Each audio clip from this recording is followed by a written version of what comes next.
Judges chapter 4. But Bnei Israel again did what was evil in Adonai's eyes after Ehud had died. So Adonai sold them over into the hand of King of Canaan, who reigned in Hazor. His army commander was Sisera, who lived in Harosheth ha-Goim. So Bnei Israel cried out to Adonai, for he had 900 iron chariots, and had harshly oppressed Bnei Israel for 20 years.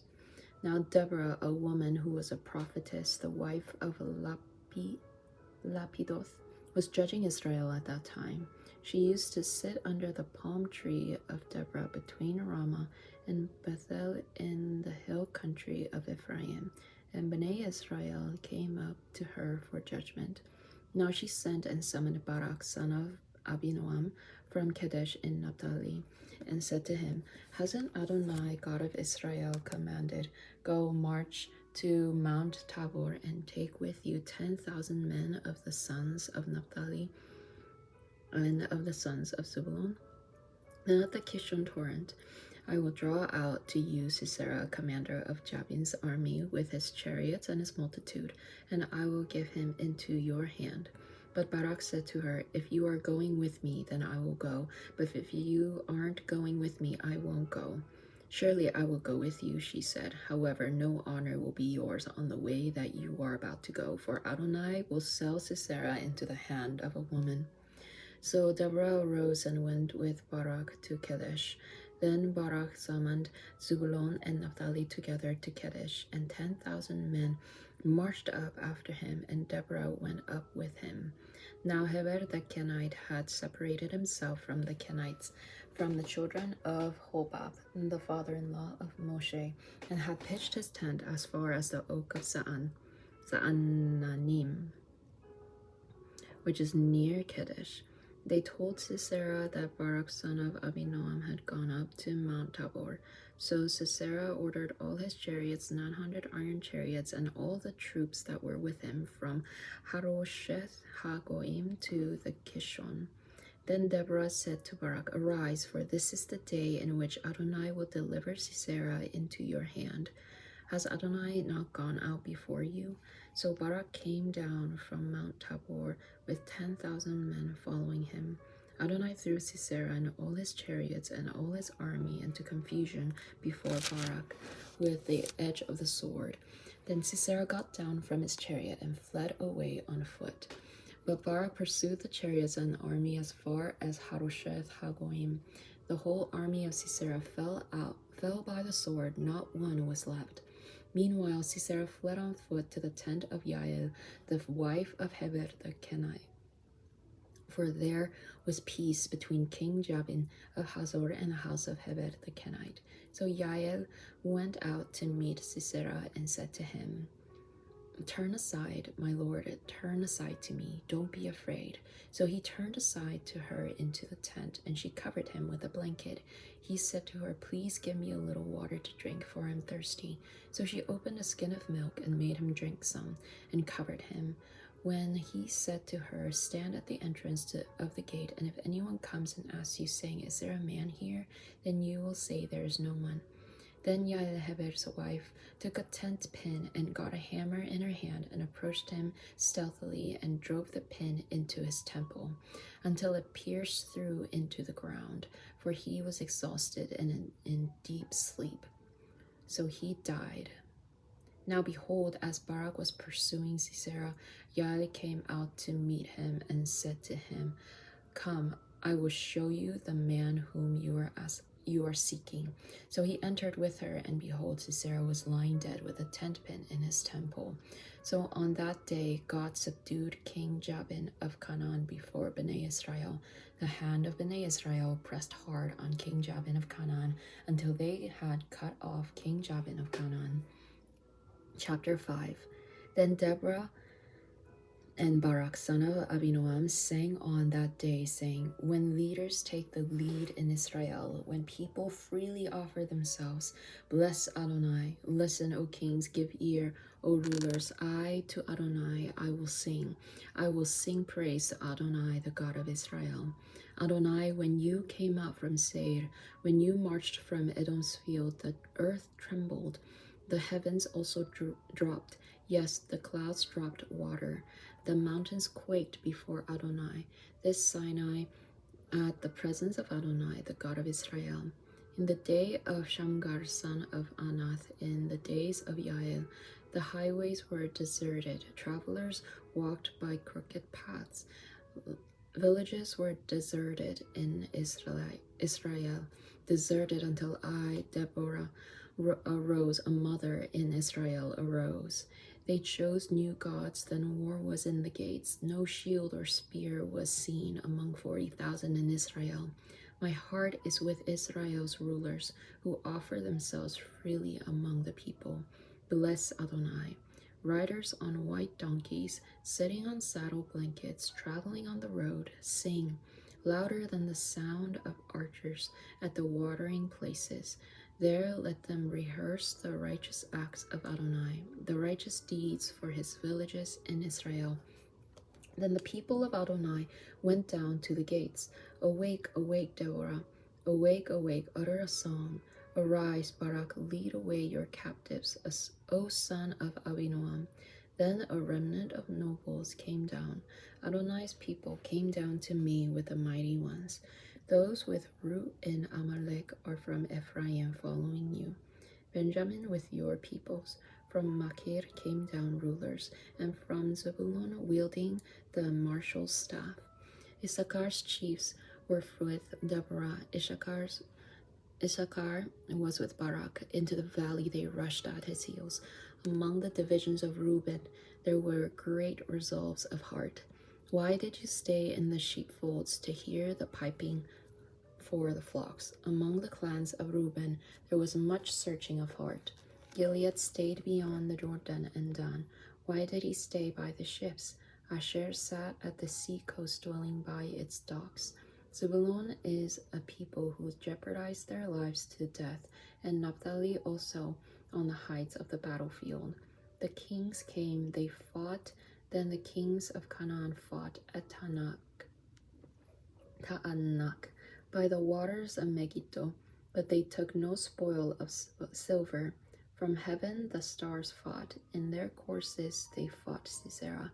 The Kishon torrent swept them away, that ancient torrent, the torrent Kishon. O my soul, march on with strength. Then the horse's hoofs beat from the dashing of his mighty steeds. Curse Meroz, said the angel of Adonai. Utterly curse its inhabitants, for they came not to the aid of Adonai among the mighty.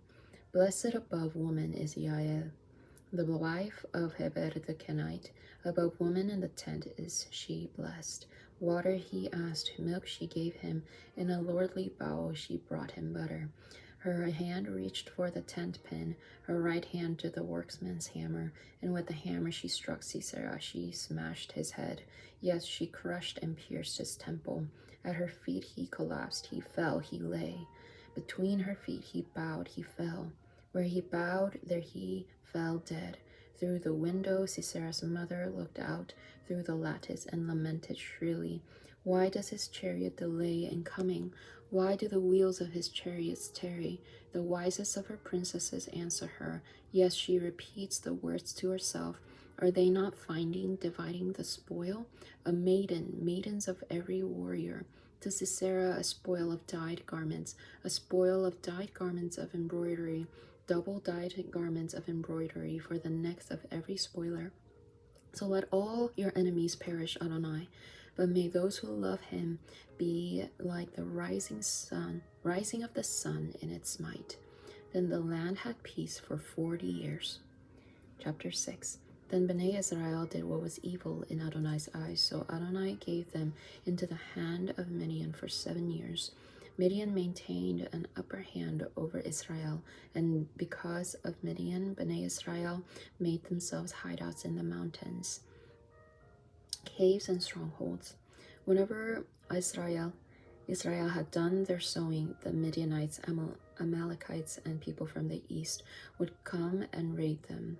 They would set up camp by them, destroy the produce of the land as far as Gaza, and leave nothing in Israel to live on, not a sheep, ox, or donkey. For they would come up with their cattle and their tents, invade like a multitude of locusts. Both they and their camels were innumerable, and they would come to the land to ruin it. So Israel was brought very low because of Midian, and Bnei Israel cried out to Adonai. Now it came about when Bnei Israel cried out to Adonai because of Midian, that Adonai sent a prophet to Bnei Israel, and he said to them, Thus says Adonai, God of Israel, it was I who brought you up from Egypt, and brought you out of the house of bondage. Then I delivered you from the hand of the Egyptians, and from the hand of all your oppressors, and drove them out from before you, and gave you their land. Then I said to you, I am Adonai your God. You are not to fear the gods of the Amorites, in whose land you are dwelling, but you have not obeyed my voice.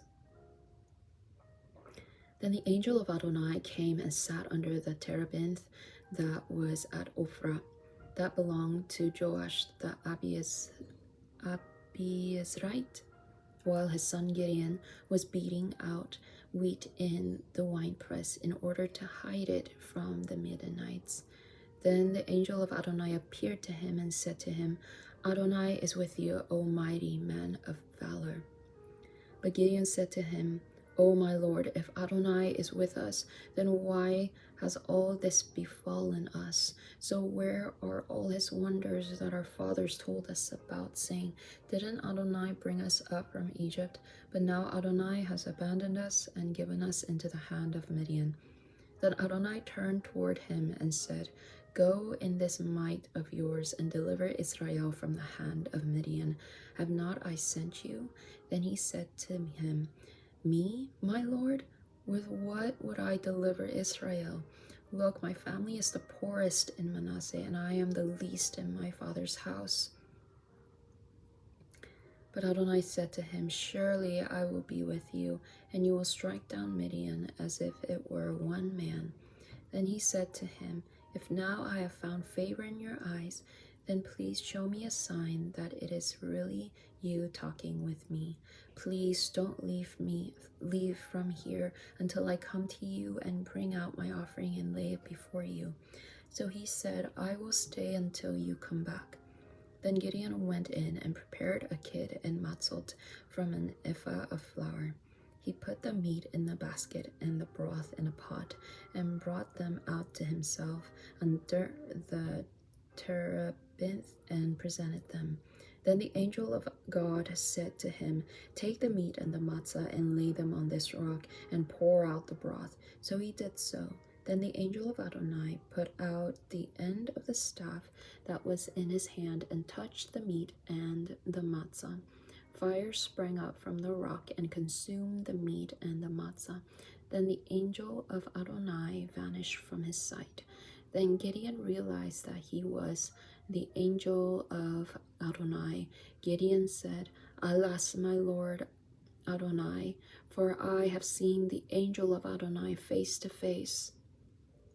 But Adonai said to him, Shalom to you, fear not, you will not die. So Gideon built an altar there to Adonai and called it Adonai Shalom. To this day it is yet in Ophrah of the Abiezrites. Now it came to pass the same night that Adonai said to him, Take the young bull that belongs to your father, and a second bull of 7 years old, pull down the altar of Baal that belongs to your father, cut down the Asherah that is beside it, build an altar to Adonai your God on top of this stronghold in an orderly manner, and take the second bull and offering a burnt offering with the wood of the Asherah pole that you will cut down. So Gideon took 10 of his male servants and did as Adonai had spoken to him. But since he was too afraid of his father's household and the townspeople to do it by day, he did it at night. Now when the townspeople arose early in the morning, behold, the altar of Baal was broken down, the Asherah pole that was beside it was cut down, and the second bull was offered up on the altar that was built. So they said to one another, Who did this thing? And And when they inquired and asked around, they said, Gideon, son of Joash, did this thing. Then the townspeople said to Joash, Bring out your son that he may die, because he has broken down the altar of Baal and even cut down the Asherah pole that was beside it. But Joash said to all who stood against him, So you're going to defend Baal? You're going to rescue him? Whoever defends him will be put to death in the morning. If he is a god, let him defend himself, since someone has broken down his altar. So on that day he was called Jerubbaal, saying, Let Baal contend with him, since he broke down his altar. Now all the Midianites, the Amalekites, and the people of the east gathered together, crossed over, and camped in the valley of Jezreel. But the Ruach Adonai clothed Gideon, and he blew the shofar, and Abiezr rallied behind him. Then he sent messengers throughout Manasseh, and they also rallied behind him. Then he sent messengers to Asher, Zebulun, and Naphtali, and they came up to join them. Then Gideon said to God, If you are going to deliver Israel by my hand, as you have spoken, see, I am putting a fleece of wool on the threshing floor. If there's dew only on the fleece, and all the ground is dry, then I will know that you will deliver Israel by my hand, as you have spoken. And it was so. Then when he rose up early next day, he squeezed the fleece and wrung dew out of the fleece, a bowlful of water. Then Gideon said to God, Let not your anger burn against me if I speak once more. Let me please test once more with the fleece. Let it now be dry only on the fleece, but let there be dew over all the ground. God did so that night, since it was dry only on the fleece, and there was dew over all the ground.